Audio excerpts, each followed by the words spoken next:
2 Samuel chapter 19.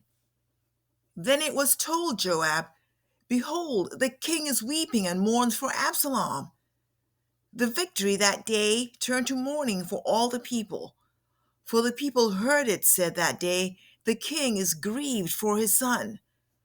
So the people went by stealth into the city that day, as people who are humiliated steal away when they flee in battle.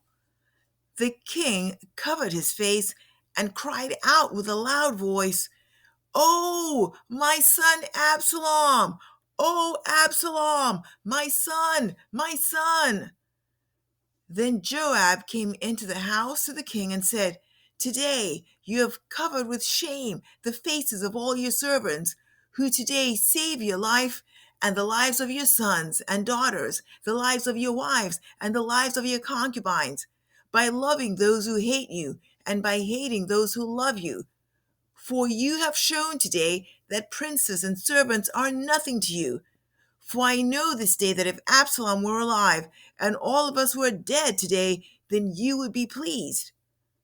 Now arise, therefore, go out and speak kindly to your servants.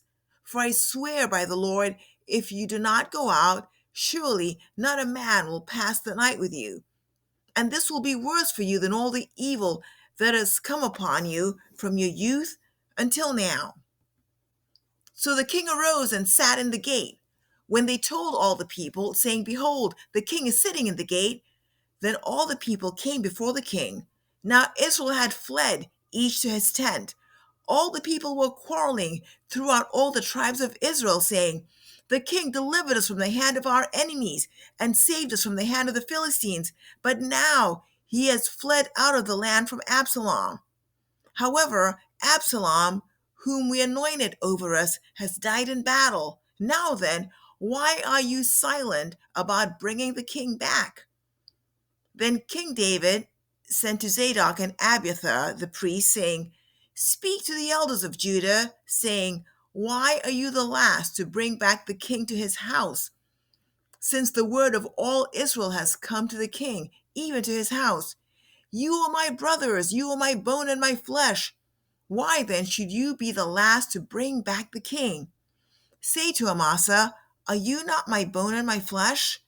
May God do so to me, and more also, if you will not be command of the army before me continually in the place of Joab. Thus he turned the hearts of all the men of Judah as one man, so that they sent word to the king, saying, Return, you and all your servants.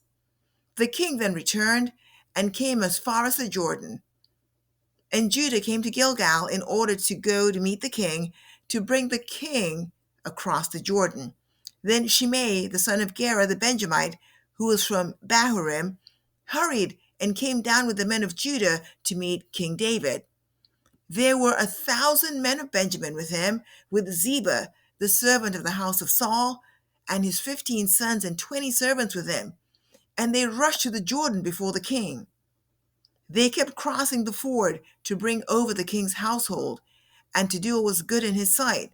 And Shimei the son of Gera fell down before the king as he was about to cross the Jordan.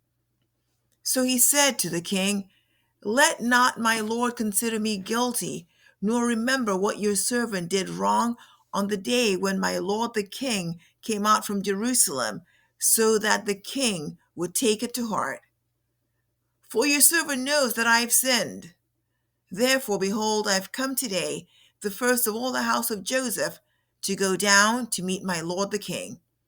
But Abishai, the son of Zeruiah, said, Should not Shimei be put to death for this, because he cursed the Lord's anointed?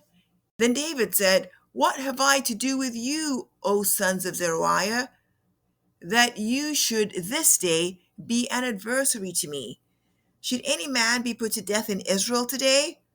For do I not know that I am king over Israel today? The king said to Shimei, You shall not die. Thus the king swore to him. Then Mephibosheth, the son of Saul, came down to meet the king, and he had neither cared for his feet, nor trimmed his mustache, nor washed his clothes from the day the king departed until the day he came home in peace. It was when he came from Jerusalem to meet the king that the king said to him, "Why did you not go with me, Mephibosheth?" So he answered, "O my lord the king, my servant deceived me. For your servant said, I will saddle a donkey for myself, that I may ride in it and go with the king, because your servant is lame. Moreover, he has slandered your servant to my lord the king. But my lord the king is like the angel of God. Therefore, do what is good in your sight. For all my father's household was nothing but dead men before my lord the king. Yet you set your servant among those who ate at your table.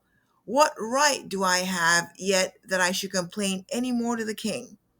So the king said to him, "Why do you still speak of your affairs? I have decided you and Ziba shall divide the land."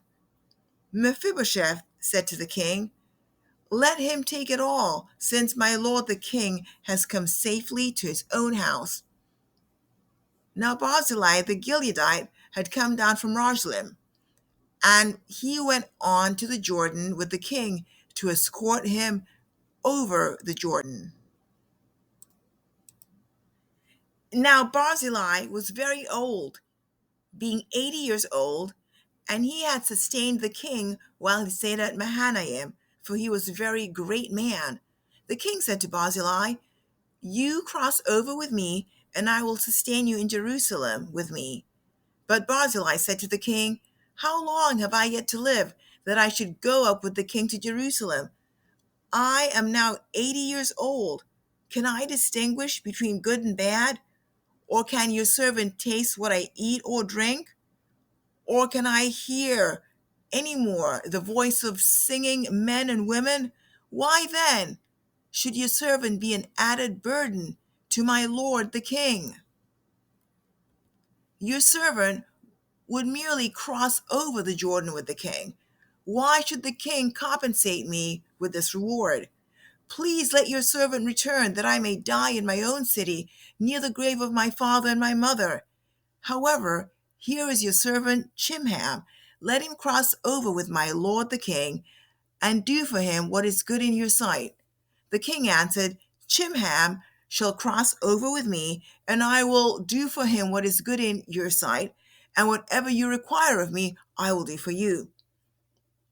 All the people crossed over the Jordan, and the king crossed too. The king then kissed Barzillai and blessed him, and he returned to his place. Now the king went on to Gilgal, and Chimham went on with him, and all the people of Judah, and also half the people of Israel, accompanied the king. And behold, all the men of Israel came to the king and said to the king, "Why had our brothers, the men of Judah, stolen you away and brought the king and his household and all David's men with him over the Jordan?" Then all the men of Judah answered the men of Israel, "Because the king is a close relative to us. Why then are you angry about this matter? Have we eaten at all at the king's expense? Or has anything been taken for us?" But the men of Israel answered the men of Judah and said, "We have 10 parts in the king. Therefore, we also have more claim on David than you. Why then did you treat us with contempt?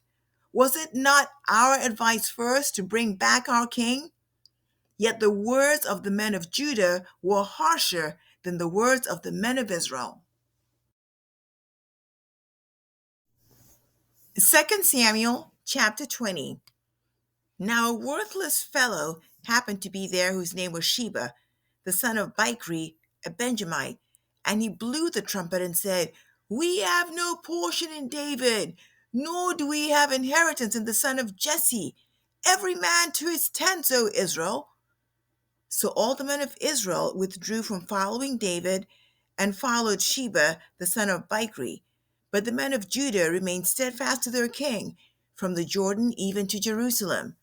Then David came to his house at Jerusalem, and the king took the 10 women, the concubines whom he had left to keep the house, and placed them under guard, and provided them with sustenance, but did not go into them.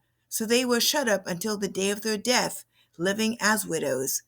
Then the king said to Amasa, "Call out the men of Judah for me within 3 days, and be present here yourself. So Amasa went to call out the men of Judah, but he stayed longer than the set time which he had appointed him. And David said to Abishai, Now Sheba, the son of Bichri, will do us more harm than Absalom. Take your Lord's servants and pursue him, so that he does not find for himself fortified cities and escape from our sight. So Joab's men went out after him, along with the Cherethites and the Pelethites and all the mighty men, and they went out from Jerusalem to pursue Sheba the son of Bichri. When they were at the large stone, which is in Gibeon, Amasa came to meet them. Now Joab was dressed in his military attire, and over it was a belt with a sword in its sheath fastened at his waist. And as he went forward, it fell out. Joab said to Amasa, It is well with you, my brother. And Joab took Amasa by the beard with his right hand to kiss him. But Amasa was not on guard against the sword which was in Joab's hand, so he struck him in the belly with it, and poured out his inward parts on the ground, and did not strike him again, and he died. Then Joab and Abishai his brother pursued Sheba the son of Bichri. Now there stood by him one of Joab's men, and said, Whoever favors Joab, and whoever is for David, let him follow Joab. But Amasa lay wallowing in his blood in the middle of the highway. And when the man saw all the people stood still, he removed Amasa from the highway into the field, and threw a garment over him when he saw that everyone who came by him stood still. As soon as he was removed from the highway, all the men passed on after Joab to pursue Sheba the son of Bichri. Now he went through all the tribes of Israel to Abel, even Beth Maachah, and all the Berites, and they were gathered together, and also went after him. They came and besieged him in Abel Beth Maachah, and they cast up a siege ramp against the city, and it stood by the rampart. And all the people who were with Joab were wreaking destruction in order to topple the wall. Then a wise woman called from the city, Here, here, please tell Joab, Come here, that I may speak with you. So he approached her, and the woman said, Are you Joab? And he answered, I am. Then she said to him, Listen to the words of your maidservant. And he answered, I'm listening. Then she spoke, saying, Formerly they used to say, They will surely ask advice at Abel. And thus they ended the dispute. I am of those who are peaceable and faithful in Israel. You are seeking to destroy a city, even a mother in Israel. Why would you swallow up the inheritance of the Lord? Joab replied, far be it from me that I should swallow up or destroy. Such is not the case. But a man from the hill country of Ephraim, Sheba the son of Bichri by name, has lifted up his hand against King David. Only hand him over, and I will depart from the city. And the woman said to Joab, Behold, his head will be thrown to you over the wall. Then the woman wisely came to all the people, and they cut off the head of Sheba the son of Bichri, and threw it to Joab. So he blew the trumpet, and they were dispersed from the city, each to his tent. Joab also returned to the king of Jerusalem.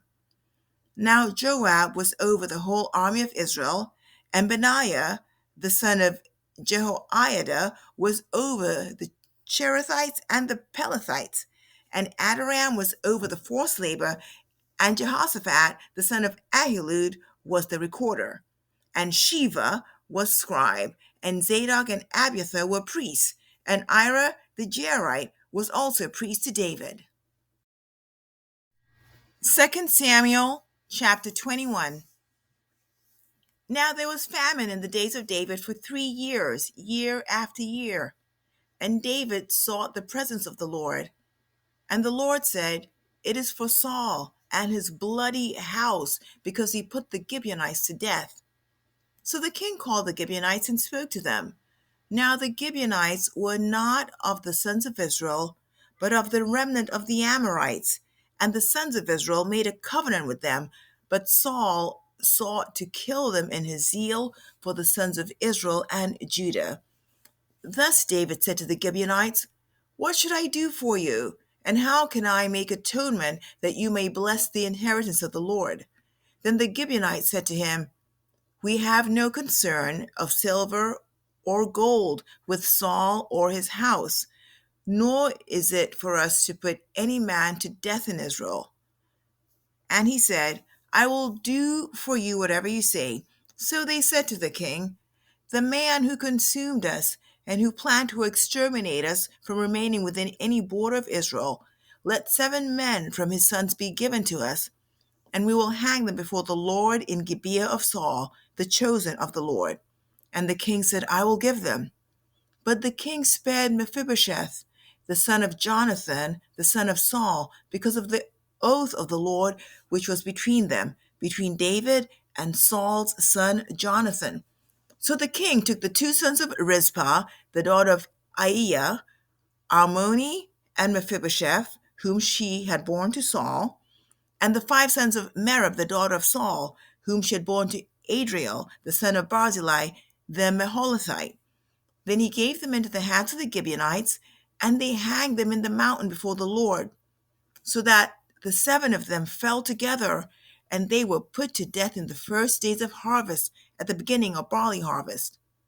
And Rizpah, the daughter of Aiah, took sackcloth and spread it for herself on the rock from the beginning of the harvest until it rained on them from the sky. And she allowed neither the birds of the sky to rest on them by day, nor the beasts of the field by night. When it was told David what Rizpah, the daughter of Aiah, the concubine of Saul, had done, then David went and took the bones of Saul and the bones of Jonathan his son from the men of Jabesh Gilead, who had stolen them from the open square of Bethshan, where the Philistines had hanged them on the day that the Philistines struck down Saul in Gilboa. He brought up the bones of Saul and the bones of Jonathan his son from there, and they gathered the bones of those who had been hanged. They buried the bones of Saul and Jonathan his son in the country of Benjamin in Selah, in the grave of Kish his father. Thus they did all the king commanded, and after that God was moved by prayer for the land. Now when the Philistines were at war again with Israel, David went down, and his servants with him. And as they fought against the Philistines, David became weary. Then Ishbi-benob, who was among the descendants of the giant, the weight of whose spear was 300 shekels of bronze in weight, was girded with a new sword, and he intended to kill David. Then Abishai the son of Zeruiah helped him, and struck the Philistine and killed him. Then the men of David swore to him, saying, "You shall not go out again with us to battle, so that you do not extinguish the lamp of Israel." Now it came about after this that there was war again with the Philistines at Gob. Then Sibbecai the Hushathite struck down Saph, who was among the descendants of the giant. There was war with the Philistines again at Gob, and Elhanan, the son of Jaare-Oregim, the Bethlehemite, killed Goliath the Gittite, the shaft of whose spear was like a weaver's beam. There was war at Gath again, where there was a man of great stature who had 6 fingers in each hand and 6 toes in each foot, 24 in number. He had also been born to the giant. When he defied Israel, Jonathan, the son of Shimei, David's brother, struck him down. These 4 were born to the giant in Gath, and they fell by the hand of David and by the hand of his servants.